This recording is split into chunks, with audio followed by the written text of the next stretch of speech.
This video may be a little bit repetitive to some of the other videos, but I think it's going to elaborate on a couple points that just came across my mind that I've talked about in lectures that I thought is worth talking about again. I want to emphasize to you the understanding that Blink and Survival of the Prettiest, the two books that I think are really, really important to overall looking at beauty, be sort of defining elements of how I dress a face. So the book Blink, Malcolm Gladwell talks about, is how we get to someone looking better. And so in a blink of an eye, in a nanosecond, you look at someone, you can already see, are you attracted to that person? Do you think that person looks better? Do you think that person looks bad? Do you think he smells bad? Do you think he speaks well? A lot of those things register into our subconscious in a blink of an eye. And so what I try to do with a patient is help their blink. How do I do that? Well, first of all, I obviously answer the questions that you bring to me. If you say, look, my concern is my skin, can you work with a laser on that? Can you get that area better? Absolutely, yes. But I may say, your hollow lower eyelids or something that really makes you look tired and something you may not have thought about, so I want to get you to blink and make you look better. The other book that I heard Nancy Edkoff speak about in Washington, D.C. last year being 2012, in the fall, was a book called Survival of the Prettiest. It's a book that came out in the late 90s. I only just recently read, and I thought it was really fascinating. I did a series of written blogs on this.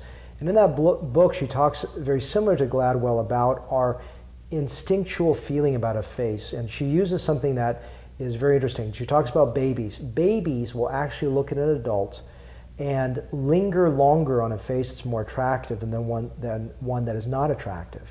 And conversely, which is really interesting, and this may be somewhat offensive, but it's real, is that a mother looking at her baby, if the child is more attractive, will spend more time looking at that child if the child is attractive than if the child's not attractive. Now, she'll actually spend total amount of time, about the same time with the child. If the child is less attractive, the mother will be doing more busy work taking care of the child. But if the child is attractive, there'll be more time visually engaged with that child. So bottom line with this is, how do I get you to look better? And there's one element I want to talk about today, because I'm going to talk about all parts of the face. We talked about balance in another video. I'm going to focus on one specific area that I think that is very important. And when you start to see it, you'll begin to understand how important this is. So the area that I really am focused on right now is an area that I call the double concavity that I convert to a double convexity. So what does that mean? The temple. And I notice it in everyone. And once you start getting this sort of disease in your brain of seeing aging and seeing what doesn't look as fresh, you start to see in every single person. My staff probably looks at everyone. Deanna, who's filming for me, probably looks at people weird now because she sees all these little things. But it's a training of your brain. So the concavity that we see with aging, and you see it from a frontal view, is a scalloping of the temple. The temple starts to waste inwards. And then below the arch bone, the zygomatic arch bone, there's another concavity. I call it subzygomatic, in other words, below the zygomatic arch. And these two concavities, bridged by this bone element, is something that makes you look older. So what I try to do is convert these two concavities into a more seamless convexity, where one is convex, the bone is not as exposed, and then the convexity comes down. That shape is an oval. So the more oval that design is, the more attractive the face is. So what I'm trying to do is ovalize that outer face. A lot of people come to me and says, Dr. Lamb, I'm not interested in this area. This doesn't even register my brain. It's not something I want to pay money for. It doesn't make sense. Even my own staff, before I do their work, they go, I don't care. Oh, I look so much better. Like Darla, who works with me, didn't think she really needed it. I did it, and she was like telling every patient, every friend. And because you start to see what I see, and so it's very hard to see what I see until I do it for you, then you go, wow, it makes sense. So part of that consultation, part of that discussion is to have you understand these areas. One of the biggest concerns when I talk about this area is, will I look fat? Will my cheeks look too overdone? And will you get rid of my cheekbones? These are the three large concerns that women, which occupy about 80% of my fills, talk to me about. So I want to address those issues with you. No, you're not going to look fat. If you're very wide in the face, I probably won't put a lot of volume here. I'll probably just do the temple to offset the weight across here. That's just a balance issue.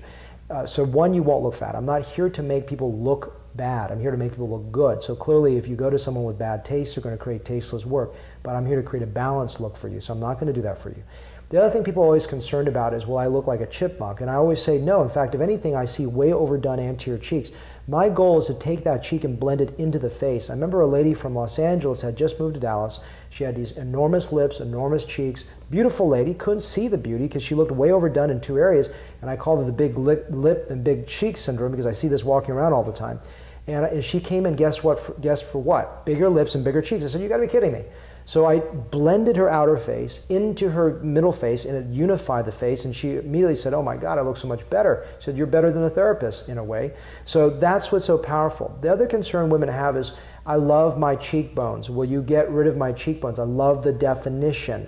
And the answer is yes and no, because the cheekbone is actually one of the first signs of aging. This is why I think implants in the cheeks make you look worse. So what I like to do is blend the cheek in and not have the cheek articulated there. But I'm not going to lose all your definition, all your cheekbone. I'm still going to have an articulation. In other words, change and blending across here so the area still looks like a distinct area, but it unifies and blends into the face. That's a subtle distinction, but it's important. So this video is a lead up of some of the general philosophical points, focused more specifically on this idea of the double concavity and the bridge of bone leading to double convexity and ovalization of the face.